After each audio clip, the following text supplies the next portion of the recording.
Ahojte, dneska by som vám chcela ukázať, ako prebieha náš závodný deň. Sme na závodoch v Kladne. Dneska tu mám len svoju Rorinu, takže beháme v A0. Tiuška, moja druhá fenka, si strhla drápek, takže nepobeží. Bohužiaľ, ale aj to sa stáva.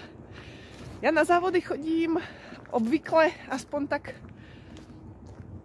40 minút pred prehliadkami, aby som mohla sa poriadne vyvenčiť, pripraviť.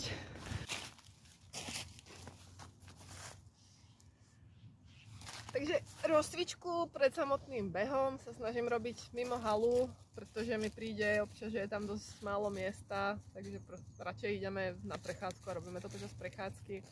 Samozrejme potom, keď pár minút pred našim behom, tak ešte sa rozaskakujem, nech sa zoznámi s povrchom, s tou umelkou, nech si tam proste dá pár skokov, pár otočiek, nejaká poslušnosť, nech sa sústredí na mňa.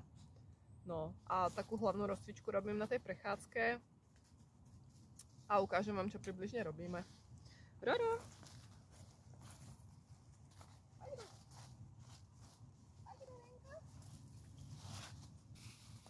Tak samozrejme hlavnou časťou rozcvičky je tá prechádzka, kedy pes sa zahreje. Keď je chladno, tak dávam psovi obleček, aby proste sa tie svaly prehriali. A potom robíme klasické otočky na jednu stranu, na druhú stranu. Tak. Cúvanie.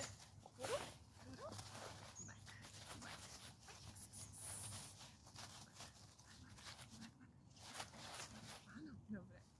Rorka cúva svojím vlastným štýlom, bohužiaľ sa mi to nepodarilo odučiť, aby cúvala nejak normálne. Asi som ju to blbo naučila. Potom samozrejme dobro sú nejaký slalom medzi nohami.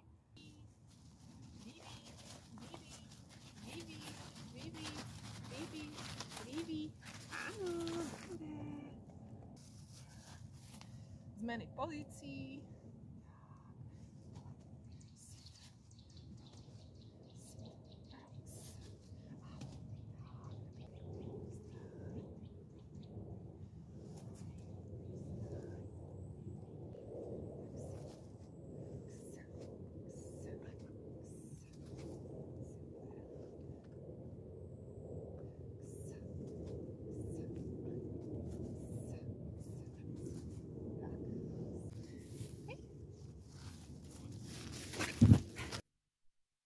Tu môžete vidieť, ako rozoskakujem Rorinu v hale. Vždy sa snažím zaradiť prvky, ktoré sú v parkoure a viem, že nám občas robia problémy.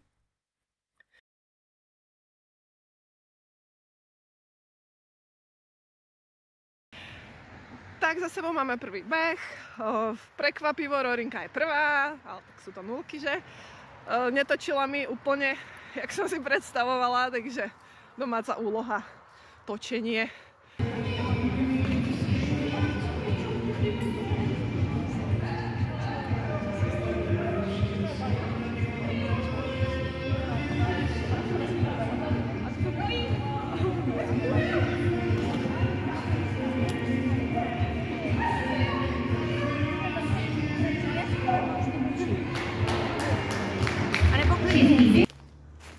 Máme za sebou druhý beh, ktorý Rorinka dobehla zase čiste.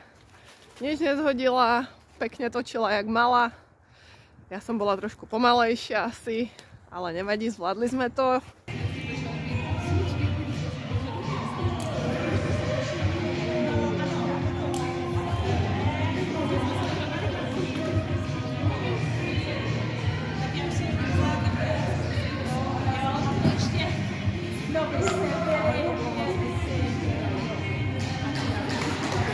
Tak, super, Rurko.